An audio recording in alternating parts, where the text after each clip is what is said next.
ஆமேன். வந்து கர்த்தர் தந்த வார்த்தைகளை வந்து பகிர்ந்து கொள்ளுங்கள். நான் நம்புகிறேன் நன்றாக ஒரு வார்த்தையை கர்த்தர் உங்கள் இருதயத்தில் போட்டிருக்கிறார். பரிசுத்த ஆவியானவர் அதை பகிர்ந்து கொள்ளப் போகிறார். God bless you. ஆமென். ஆமென். மகேந்திரன் ஐயா சரியான உண்மைகளை ஞானத்தோடு எங்களுக்கு தந்ததற்காக தேவனை மகிமைப்படுத்துகிறேன்.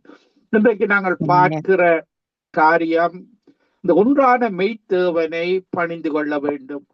பாருங்கள், நாங்கள் யாரை பணிந்து கொள்கிறோம் என்பதை எங்களை நாங்களே ஆராய்ந்து பார்த்து இந்த ஒன்றான மெய்த்தேவனை நாங்கள் பணிந்து கொள்ள வேண்டும். நாங்கள் ஒரு ஜெபத்துடன் ஆரம்பிப்போம். கிருபையும் இரக்கமும் பரிசுத்தமும் நிறைந்த தகப்பனே, ஒன்றான மெய்த்தேவனாய் உம்மையும் நீர் அனுப்பினவராகிய இயேசு கிறிஸ்து அறிந்து நித்திய வெளிச்ச சங்கமம் ரேடியோ கூடாக மக்கள் ரட்சிக்கப்பட, இயேசுதான் ரட்சிக்கப்படுவதற்கு கொடுக்கப்பட்ட நாமம் என்பதை இந்த உலகத்தில் உள்ள அனைத்து தமிழ் மக்களும் அறிந்து கொள்ள, ஒரு எழுப்புதலை காண நீர் எங்களோடு இருந்து பெரிய காரியங்களை செய்யும்படியாக ஜெபிக்கிறேன். தந்திரம் உள்ளவனிடத்திலே இருந்து நாங்கள் தப்பித்துக் கொள்ள, பிசாசு தந்திரம் உள்ளவன், அநியாயம் செய்கிறவன், திருடுறவன், கொல்லுறவன், அழிப்பவன், ரட்சிக்கப்பட்டவர்களுக்குள்ளேயே அவன் கிரியை செய்கிறவனாக அவன் இருக்கிறான். ஆண்டவரே, இந்த சங்கமம் நித்திய வெளிச்ச ரேடியோவை நடத்துகிறவர்கள், கேட்கிறவர்கள் ஒவ்வொருவருக்கும் உம்முடைய ஞானத்தை கொடுத்து, புத்தியை கொடுத்து, அறிவை கொடுத்து, உம்மிடத்திலே ஜெபித்து அந்த சரியான முடிவை எடுக்க, சாத்தானின் வலையில விழுந்து விடாதபடி நீர் பாதுகாப்பு கொடுத்து அந்த ஒன்றான மெய்த்தேவனை படிந்து கொள்ள உதவி செய்வீராக. துதிகன மகிமை ஒன்றான மெய்த்தேவனாகிய உமக்கை செலுத்தி ஆண்டவருமாகிய இயேசு கிறிஸ்துவின் நாமத்தில் ஒவ்வொருவரையும் என்னுடைய இருதயத்தின் ஆழத்தில் இருந்து ஆசீர்வாதித்து ஜபிக்கிறேன். எங்களை எப்பொழுது நேசிக்கிறேங்க நல்ல பிதாவே, ஆமேன்.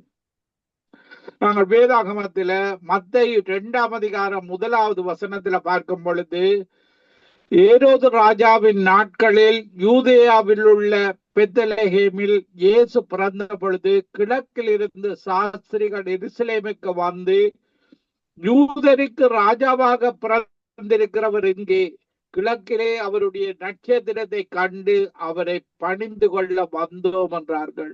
பாருங்கள், கிழக்கத்திய சாஸ்திரிகள் இயேசு பிறந்த பொழுது அவரை பணிந்து கொள்ள, அவரை தேடி ஏரோது ராஜாவிடத்துல இயேசுவை பிறப்பிலேயே கொன்றுவிட வேண்டும் என்ற ஏரோது ராஜாவிடத்துல அவர்கள் வந்து கேட்கிறார்கள். அவன் விசாரித்து பெத்லகேமில பிறப்பார் என்ற வார்த்தையை அந்த சாஸ்திரிகளுக்கு சொல்லி திரும்பி தன்னிடத்துல வரும்படியாக அவன் சொல்லி அனுப்புகிறான். நீங்கள் போய் மத்தேயு 2ஆம் அதிகாரம் 8வது வசனத்துல, நீங்கள் போய் பிள்ளையை குறித்து திட்டமாய் விசாரியுங்கள், நீங்கள் அதை கண்ட பின்பு நானும் வந்து பிள்ளையை பணிந்து கொள்ளும்படி எனக்கு அறிவியுங்கள் என்று சொல்லி அவர்களை பெத்லகேமுக்கு அனுப்பினான். இப்படியாக அவர்கள் அந்த வீட்டுக்குள் பிரவேசித்து பிள்ளையையும் அதன் தாயாகிய மரியாளையும் கண்டு சாஷ்டாங்கமாய் விழுந்து பிள்ளையை பணிந்து கொண்டு தங்கள் பொக்கிஷங்களை திறந்து பொன்னையும் தூப வர்க்கத்தையும் வெள்ளை போளத்தையும் அதற்கு காணிக்கையாக வைத்தார்கள். பாருங்கள், இப்படியாக அவர்கள் காணிக்கை கொடுத்தார்கள். பாருங்கள், அவர்கள் அந்த பிள்ளைக்கு பெருமதியான பொருட்களை, தேவனுக்கு தேவையான இயேசுவுக்கு அந்த நேரத்தில வெள்ளை போளத்தையும் பொன்னையும் தூப வர்க்கத்தையும் வெள்ளை போளத்தையும் அதற்கு காணிக்கையாக கொடுத்தார்கள். எங்களுடைய தேவன் ஐஸ்வர்ய சம்பந்தர், அவர்தான் இந்த உலகத்தின் சொந்தக்காரராக அவர் இருக்கிறார். பாருங்கள், இப்படியான தேவன் தான் எங்களுடைய தேவன். பாருங்கள், இப்படியாக ஏரோதுக்குள்ள பாருங்கள் பிசாசு இருக்கிறான். அவன் தந்திரம் உள்ளவனாக, பிசாசு தந்திரத்தை செய்கிறவனாக இருக்கிறான். பாருங்கள், பின்பு அவர்கள் ஏரோதனிடத்தில் திரும்பி போக வேண்டாம் என்று சொற்பனத்தில் தேவனால் எச்சரிக்கப்பட்டு வேறு வழியாய் தங்கள் தேசத்துக்கு திரும்பி போனார்கள். எங்களுடைய தேவன் ஞானத்தை கொடுக்கிற தேவன், சொற்பனத்தை கொடுக்கிற தேவன் பிசாசு கிரியை செய்யும் பொழுது அதிலிருந்து மேற்கொள்வதற்கான ஞானத்தை, புத்தியை, அறிவை நாங்கள் உடனடியாக ஒரு பிசாசங்களை பண்ணுதென்றால் நாங்கள் உடனடியாக ஒரு பணத்தை தூக்கி கொடுத்து விடக்கூடாது. விசாரித்து ஜெபித்து இது தேவன் இந்த படத்துல தேவன் மகிமை அடைவாரா அல்லது மனிதன் மகிமை அடைகிறானா என்பதை ஆராய்ந்து தேவனுடைய நாமம் மகிமை அடைய, அவருடைய ஊழியம் மகிமை அடைய நாங்கள் தேவனுடைய ராஜ்யம் கட்டப்படுகிறதா என்பதை ஆராய்ந்து ஜெபம் பண்ணி கொடுக்கும் பொழுது அது உங்களுக்கு ஆசீர்வாதத்தை தருகிறது. இப்படி தந்திரமாக பிசாசினுடைய கிரியைகளுக்கு நீங்கள் கொடுக்கும் பொழுது நீங்கள் ஏமாற்றப்படுகிறீர்கள், வஞ்சிக்கப்படுகிறீர்கள். பிசாசு பணம் கொடுக்கிற விசுவாசியை மேமாத்தி விடுகிறான், ஊழியக்காரர்களை மேமாத்தி விடுகிறான். பாருங்கள், தேவனிடத்தில இருந்து பதிலை பெற்று ஒரு 2 நாள், ஒரு கிழமை அதற்காக ஜெபிக்கும் பொழுது தேவன் அந்த இடத்துல எஸ் நோ என்று சொல்ல வல்லமை உள்ளவராக இருக்கிறார். அவரிடத்துல இருந்து நாங்கள் அவரை பணிந்து, அந்த ஒன்றான மெய்த்தேவனை பணிந்து கொண்டு நாங்கள் அந்த காரியத்தை செய்ய வேண்டும். பாருங்கள், இயேசு அந்த ஊழியம் செய்யும் பொழுது பாருங்கள், பிறப்பில அந்த சாஸ்திரிகள் வந்து பணிந்து கொண்டார்கள். இயேசு 30 வயசுல இருந்து 33 வயசு வரைக்கும் ஊழியம் செய்யும் பொழுது ஒரு குஷ்டரோகி வந்து அவரை பணிந்து கொள்ளுகிறான். மத்தேயு 8ஆம் அதிகாரம் 2வது வசனத்துல குஷ்டரோகி ஒருவன் வந்து அவரை பணிந்து, ஆண்டவரே உமக்கு சித்தமானால் என்னை சுத்தமாக்க உம்மாலே ஆகும். இயேசு தமது கையை நீட்டி அவனை தொட்டு, எனக்கு சித்தமுண்டு, சுத்தமாகு என்றார். உடனே குஷ்டரோகம் நீங்கி அவன் சுத்தமானான். பாருங்கள், குஷ்டரோகி குணப்படுத்துகிறது. நீங்கள் நோயோடு வாழுகிறது அந்த ஒன்றான மெய்த்தேவனுக்கு பிரியமில்லை.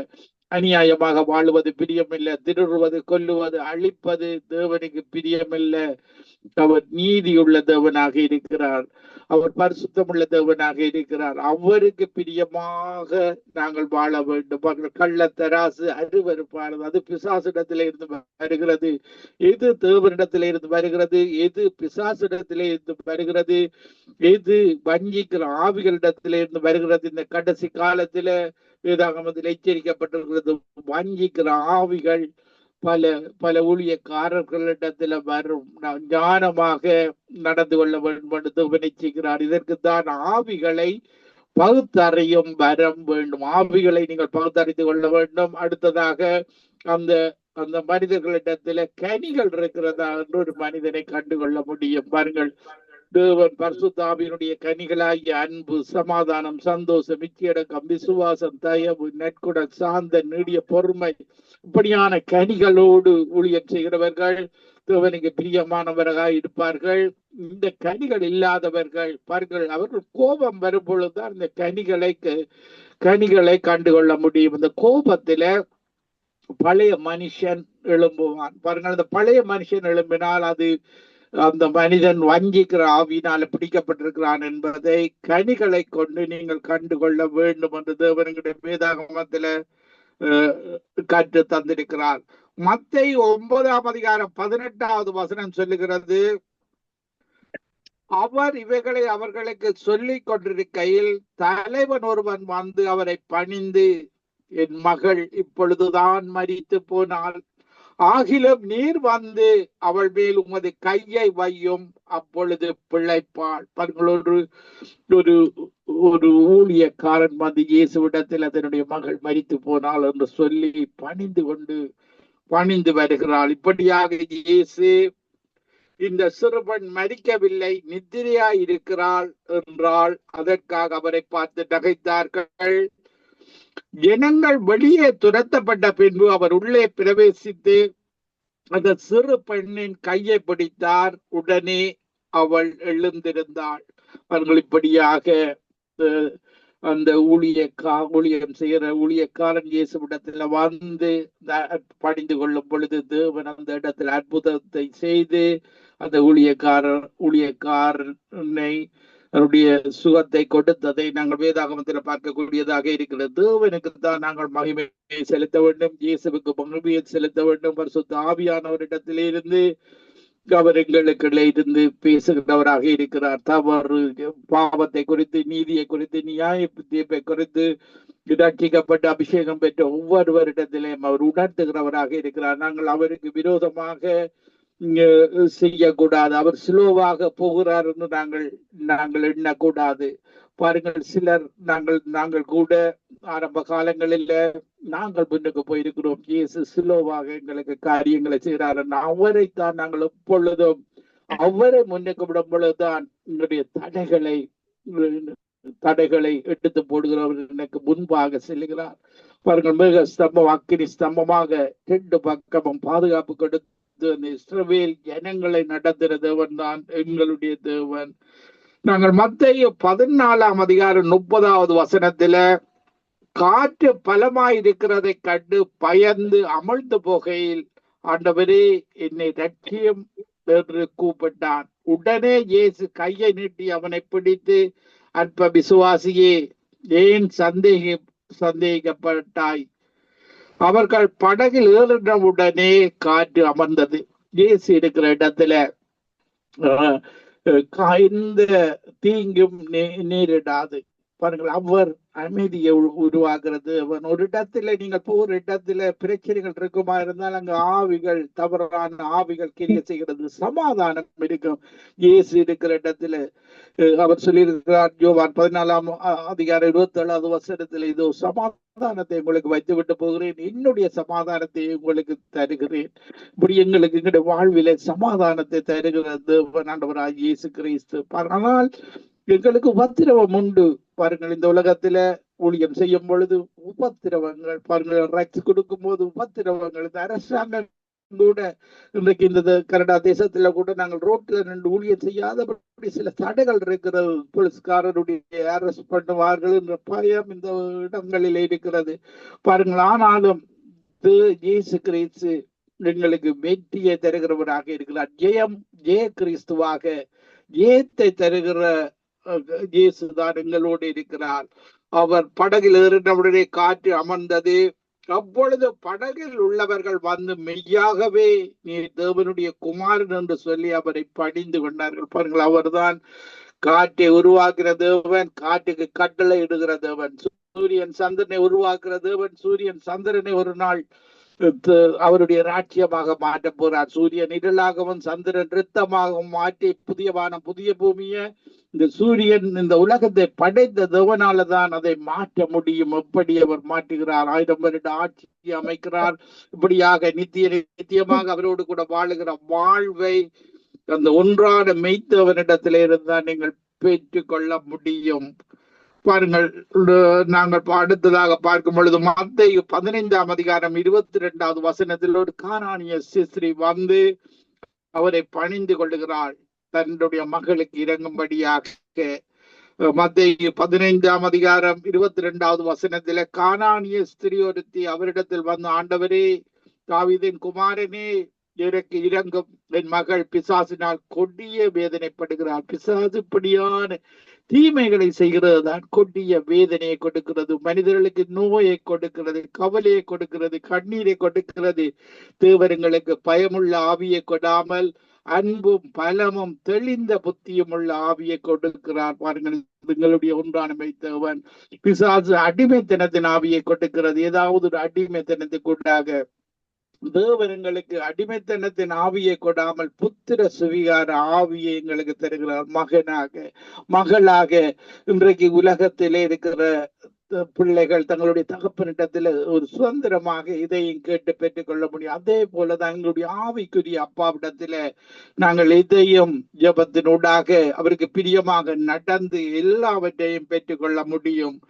பாருங்கள், இப்படியாக அவள் வந்து, ஆண்டவரே, எனக்கு உதவி செய்யும் என்று அவரை பணிந்து கொண்டாள். இயேசு அவளுக்கு பிரதியுத்தரமாக, ஸ்திரியே, உன் விசுவாசம் பெரிது, நீ விரும்புகிறபடி உனக்கு ஆக கடவுது என்றார். அந்நேரமே அவள் மகள் ஆரோக்கியமானாள். பாருங்கள், அவருடைய வார்த்தையில இந்த இயேசு கிறிஸ்து அவளுடைய விசுவாசத்தை பார்க்கிறாள். அந்த விசுவாசத்தை கனப்படுத்தி உடனடியாக அந்த அற்புதத்தை செய்வதை நாங்கள் பார்க்கக்கூடியதாக இருக்கிறது. மத்தேயு 28ஆம் அதிகாரம் 6வது வசனத்துல பாருங்கள், இயேசு சொல்லுவதை செய்கிறவர் தான் ஆண்டவராய் இயேசு கிறிஸ்து. தேவன் அப்படிப்பட்டவர், கர்த்தர் அப்படிப்பட்டவர், பரிசுத்த ஆவியானவரும் எங்களுக்கு சொல்லுவதை நாங்கள் செய்ய வேண்டும். பாருங்கள், எங்களுடைய சரீரத்துல ஒரு பாவம் குடிக்கொண்டிருக்கிறது. இந்த சரீரத்துல கண்களின் நிச்சய, மாம்சத்தின் நிச்சய, ஜீவனத்தின் பெருமை.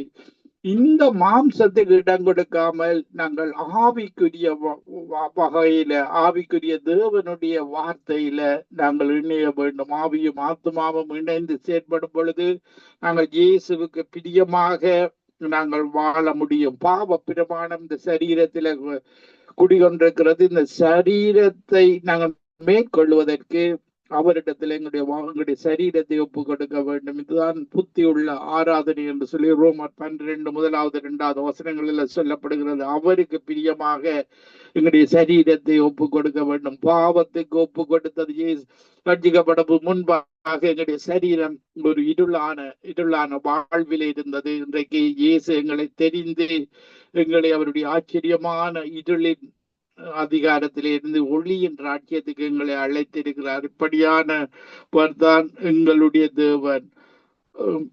நாங்கள் மத்தேயு 28ஆம் அதிகாரம் 9வது வசனத்திலே பார்க்கும் பொழுது, அவர்கள் அவருடைய சீசர்களுக்கு அறிவிக்க போகிற போது இயேசு தாமே அவர்களுக்கு எதிர்பட்டு வாழ்கின்றார். அவர்கள் கிட்ட வந்தவர் பாதங்களை தழுவி அவரை பணிந்து கொண்டார்கள். பாருங்கள், உயிர்த்து எழுந்து தன்னுடைய உயிருள்ள சரீரத்தோடு, அந்த பரிசுத்த சரீரத்தோடு, தன்னுடைய காயங்களோடு, உயிருள்ள இரத்தத்தோடு அவர்களுக்கு தரிசனமாகிறார். பாருங்கள், அப்படியான ஆண்டவர் தான் ஆண்டவராக இயேசு கிறிஸ்து. மனிதரால இது கூடாதது, தேவனால எல்லாம் கூடும். பாருங்கள், அவர்தான் ரட்சகர். எங்களுடைய பாவங்களுக்காக காயப்பட்டார், மனுக்குலத்தின் அக்கிரமங்களுக்காக இயேசு நொறுக்கப்பட்டார். எங்களுக்கு சமாதானத்தை உண்டு பண்ணும் ஆக்கினையை இயேசு ஏற்றுக்கொண்டார். அவருடைய தழும்புகளால அவர் எங்களை குணமாக்குறவராக இருக்கிறார். பாருங்கள், மத்தேயு 28ஆம் அதிகாரம் 17வது வசனத்தில், அங்கே அவர்கள் அவரை கண்டு பணிந்து கொண்டார்கள். சிலரோ சந்தேகப்பட்டார்கள். சீடர்களாக இருந்தாலும் பாருங்கள், தோமா உம்முடைய காயத்தை என்னுடைய கையை வைத்து பார்த்துத்தான் நீர் உயிர்த்தெழுந்தீர் என்று நம்புவேன். பாருங்கள், இப்படியாக இயேசு அவனிடத்துல தான் உயிருள்ள இயேசு என்று அவர் உறுதிப்படுத்தினதை பார்க்கக்கூடியதாக இருக்கிறது. பாருங்கள், இப்படியான இயேசுதான் சொன்னபடி உண்மையை பேசுகிற இயேசு. பாருங்கள், அவர் சொன்னதை செய்கிற தேவன், சொன்னபடி உயிர்த்தெழுந்த தேவன். அவருடைய வார்த்தைக்கு வல்லமை இருக்கிறது. அந்த வார்த்தை உங்களுடைய வாழ்வில் அற்புதம் செய்கிறதாக இருக்கிறது. பாருங்கள், அவர் சொல்லுகிறார், சகல நாட்களில் நான் உங்களோடு கூட இருப்பேன். இந்த சுவிசேஷ பூமியில் உள்ள சகல ஜாதிகளுக்கு பிரசங்கிக்கப்பட வேண்டும். இந்த வார்த்தை மூலமாக, வார்த்தையை நீங்கள் தியானிக்க அந்த வார்த்தை உங்களுக்கு அற்புதத்தை செய்கிறது. சங்கீதம் 107:20 படி தேவனுடைய வசனத்தை உங்களுக்கு அனுப்பி உங்களை குணமாக்குற வார்த்தையாக இருக்கிறது. தழும்புகளை நீங்கள் தியானிக்கும் பொழுது அவருடைய கைகளில படிந்த ஆணிகளின் தழும்புகள், சவுக்கடிப்பட்ட தழும்புகள், ஒவ்வொரு தழும்புகளாலேயும் நீங்க இயேசு கிறிஸ்து உங்களை குணமாக்குறவராக இருக்கிறார். நாங்கள் பார்க்கும் பொழுது மார்க்கு 5ஆம் அதிகாரம் 2வது வசனத்துல பார்க்கும் பொழுது, அவர் படகிலிருந்து இறங்கினவுடனே அசுத்தாவியுள்ள ஒரு மனுஷன் பிரேத கல்லறையிலிருந்து அவருக்கு எதிரே வந்தான். அவன் இயேசுவை தூரத்திலே கண்டபோது ஓடி வந்து அவரை பணிந்து கொண்டு, இயேசுவே, உன்னதமான தேவனுடைய குமாரனே, எனக்கும் உமக்கும் என்னை வேதனைப்படுத்தாதபடி தேவன் பேரில் உமக்கு ஆணை என்று மிகுந்த சத்தப்பட்டு சொன்னான். பாருங்கள், அந்த மனுஷனுக்குள்ளே இருந்த பிசாசு பேசுகிறது. பிசாசுக்கு தெரிகிறது இவர்தான் தேவனுடைய குமாரன் என்று. பாருங்கள், ஒரு நாள் பிசாச வேதனைப்படுத்துகிறவர் இயேசுவாக இருக்கிறார். பாருங்கள், இயேசு ஒரு இரக்கம் உள்ளவர் தான். பிசாசுடைய ஆசையை, பிசாசுடைய விண்ணப்பத்தையும் அவர் அனுமதிக்கிறார். பாருங்கள், பன்றிக்குள் போக எங்களை அனுமதியும் என்று கேட்கும் பொழுது இயேசு அந்த வேண்டுதலையும் பிசாசுக்கும் அனுமதி கொடுக்கிறார். ஆனால் ஒரு நாள் அவர் பிசாசுகளை இயேசுவை விட்டு பிசாசுகளின் கீழே மனம் திரும்பாத மக்களும் நரகத்தில தண்டிக்கப்படுவார்கள் என்று வேதாகமத்தில் எச்சரிக்கப்படுகிறது. பாருங்கள், பிசாசுக்காக ஒதுக்கப்பட்ட இடம்தான் நரகம். அந்த இடத்துல மனிதர்களும் போவார்களாக இருந்தால் அவர்களும் தண்டிக்கப்படுவார்கள். பிசாசு அந்த நரகத்திலேயே உங்களை வேதனைப்படுத்தும். இயேசுவிடத்துல வரும்பொழுது கவலை இல்லாத, கண்ணீர் இல்லாத, துக்கம் இல்லாத, மரணமே இல்லாத ஒரு ராட்சியத்தில அவரோடு கூட நித்தியமாக வாழுகிற வாழ்வை இயேசு எங்களுக்கு தருகிற தெய்வமாக இருக்கிறார். பாருங்கள், பல மனிதர்கள் இன்றைக்கு மதங்களில பலவிதமான விக்கிரகங்களை உண்டாக்கி வணங்கி கொண்டிருக்கிறார்கள். இது தேவனுக்கு கோபத்தை உண்டாக்குறது, அது பிரியமில்லாத காரியமாக இருக்கிறது. அப்போஸ்தலர் நடவடிக்கைகள் 7ஆம் அதிகாரம் 48வது வசனத்தில பாருங்கள், அவர்கள் பணிந்து கொள்ளும்படி நீங்கள் உண்டாக்கின சொரூபங்களாகிய மோனோக்கினுடைய கூடாரத்தையும் உங்கள் தேவனாகிய ரம்பான் என்னும் நட்சத்திர சொரூபத்தையும் பாருங்கள், தங்களுக்குள்ள ஒரு தங்களுடைய கடவுள் என்று சொல்லி, தங்களுடைய தேவன் என்று சொல்லி சுரூபங்களை உருவாக்குறார்கள். சுரூபத்தை சுமந்தீர்களே, ஆகையால் உங்களை பாபிலோனுக்கு அப்புறத்தில் குடிபோக பண்ணுவேன் என்றும் தீர்க்கதரிசிகளின் புத்தகத்தில் எழுதியிருக்கிறது. பாருங்க, பாபிலோன் என்பது தேவனால் ஒரு சபிக்கப்பட்ட இடமாக இருக்கிறது. இப்படி பாபிலோன் ஒரு நாள் விழுந்து போகிற நகரமாக இருக்கிறது. பாருங்கள், அந்த பாபிலோன் ஒரு பணத்தினூடாக இன்றைக்கு அமெரிக்காவில் சில பட்டினங்கள் இப்படித்தான் பணத்தை கொண்ட கேசினோ இப்படியான வழிகளில செலவழிக்கிற பட்டணங்களாக இருக்கிறது. பாருங்கள், இப்படியான பட்டணங்கள் ஒரு நாள் இந்த பாபிலோன் விழுந்து போற பாபிலோனாக இருக்கிறது. அதனால நீங்கள் தேவனிடத்துல ஆண்டவராகிய இயேசு கிறிஸ்துவை இரட்சகராக ஏற்றுக்கொண்டு அவரிடத்துல வந்துவிட வேண்டும் என்று அவர் விரும்புகிற தேவனாக இருக்கிறார். அப்போஸ்தலர் நடவடிக்கைகள் 10ஆம் அதிகாரம் 25வது வசனத்திலேயும் பேதுரு உள்ளே பிரவேசிக்கிற போது கொர்நேலியு அவனுக்கு எதிர்கொண்டு போய் அவன் பாதத்திலே விழுந்து பணிந்து கொண்டான். அவர்கள் கொர்நேலியுவை பற்றி தேவன் சாட்சி கொடுக்கும் பொழுது அவன் உத்தமன், தான தர்மம் செய்கிறவன். அவனிடத்துல பேதுருவுக்கு பரிசுத்த ஆவியானவர் கட்டளை இடுகிறார், கொர்நேலியுவுக்கு போய் ரட்சிப்பின் சுவிசேஷத்தை அறிவிக்கும்படியாக. இப்படியாக பேதுரு போகும் பொழுது கொர்நேலியு அவன் அவன் பாதத்தில விழுந்து பணிந்து கொண்டு அந்த ரட்சிப்பின் சுவிசேஷத்தை பெற்று அவர்கள் மனம் திரும்பினதை நாங்கள் வேதாகமத்தில் பார்க்கக்கூடியதாக இருக்கிறது. நாங்கள் பழைய ஏற்பாட்டிலே பார்க்கும் பொழுது பாருங்கள், அந்த பஸ்கா ஆட்டுக்குட்டி பழைய ஏற்பாட்டில் அடிக்கப்படுகிறது. அதுதான் இன்றைக்கு ஆண்டவராகிய இயேசு கிறிஸ்துவாக அந்த குட் ஃப்ரைடே தினத்துல அடிக்கப்பட்ட ஆட்டுக்குட்டியாக இருக்கிறார். நாங்கள் யாத்திராமம் 12ஆம் அதிகாரம் 27வது வசனத்துல பார்க்கும் பொழுது இது கர்த்தருடைய பஸ்காவாகிய பலி. அவர் எகிப்தியரை அதம் பண்ணி நம்முடைய வீடுகளை தப்பப்படின போது எகிப்தில் இருந்த இஸ்ரவேல் புத்திரருடைய வீடுகளை கடந்து போனார். பாஸ்ஓவர் நீங்கள் சொல்ல வேண்டும் என்று அவ்வளவு ஜனங்கள் தலை வணங்கி பணிந்து கொண்டார்கள். பாருங்கள், இஸ்ரவேல் ஜனங்களுடைய வீடில சங்கார தூதுவான் கடந்து சென்றதை, அவருடைய வீடுகளிலே பஸ்கா ஆட்டுக்குட்டியின் ரத்தம் பூசப்பட்ட வீடுகளை தேவன் பாதுகாப்பு கொடுத்ததை, அந்த பார்வோனின் அந்த சேனைகளுடைய வீடுகளில தலைச்சேன்கள் மரித்து போனதை நாங்கள் வேதாகமத்துல பார்க்கக்கூடியதாக இருக்கிறது. பாருங்கள், மோசே கர்த்தரிடப்படும் பொழுது நில தலையில விழுந்து கர்த்தரை பணிந்து கொண்டதை நாங்கள் வேதாகமத்துல பார்க்கக்கூடியதாக இருக்கிறது. யோசுவா கூட தரையில விழுந்து அவ்வளவு தன்னை தாழ்த்தி கர்த்தரை பணிந்து கொண்டதை நாங்கள் பார்க்கக்கூடியதாக வேதாகமத்தில் பார்க்கக்கூடியதாக இருக்கிறது. நாங்கள் யாத்திராமம் 32ஆம் அதிகாரம் 8வது வசனத்திலையும் அவர்களுக்கு நான் விதித்த வழியை அவர்கள் சீக்கிரமாய் விட்டு விலகினார்கள். இஸ்ரவேல் ஜனங்கள் கூட தேவனுக்கு பிரியமில்லாத காரியங்களில தேவனிடத்திலிருந்து நன்மையை பெற்றுவிட்டு அந்த விக்கிர ஆராதனைகளில் அவர்கள் போனதை நாங்கள் வேதாகமத்தில் பார்க்கக்கூடியதாக இருக்கிறது. யாத்திராமம் 32ஆம் அதிகாரம் 8வது வசனத்திலேயும் அவர்களுக்கு நான் விதித்த வழியை அவர்கள் சீக்கிரமாய் விட்டு விலகினார்கள். அவர்கள் தங்களுக்கு ஒரு கன்றுக்குட்டியை வார்ப்பித்து அதை பணிந்து கொண்டு அதற்கு பலியிட்டு, இஸ்ரவேலரே, உங்களை எகிப்து தேசத்திலிருந்து அழைத்து கொண்டு வந்த உங்கள் தெய்வங்கள் இவைகளே என்று சொன்னார்கள். பாருங்கள், தேவன் மிக ஸ்தம்பத்தினாலும் அக்னி ஸ்தம்பத்தினாலும் ஒரு குழந்தையை தூக்கி செல்வது போல தேவன் அவர்களை நடத்தி சென்றார். பாருங்கள், அவருடைய மைண்ட் அந்த விக்கிர ஆராதனை உள்ள அந்த தேசத்துல எகிப்துல வாழ்ந்ததை நிமித்தம் அவர்கள் இப்படியான ஒரு மனதோடு வாழ்ந்ததை நாங்கள் பார்க்கக்கூடியதா இருக்கு. இன்றைக்கும் இந்த மதங்களில் வாழுகிற மக்கள், அன்றைக்கு இஸ்ரவேல் இனங்கள் வாழ்ந்தது போலதான் இஸ்ரவேலில் மக்கள் பலர் இப்படியான விக்கிர ஆராதனை எகிப்து தேசத்திலிருந்து அழைத்து கொண்டு வந்த உங்கள் தெய்வங்கள் என்று சொல்லி அவர்கள் அந்த விக்கிர ஆராதனை செய்வதை பார்க்கக்கூடிய இது தேவனுக்கு அருவருப்பானதாக இருக்கிறது.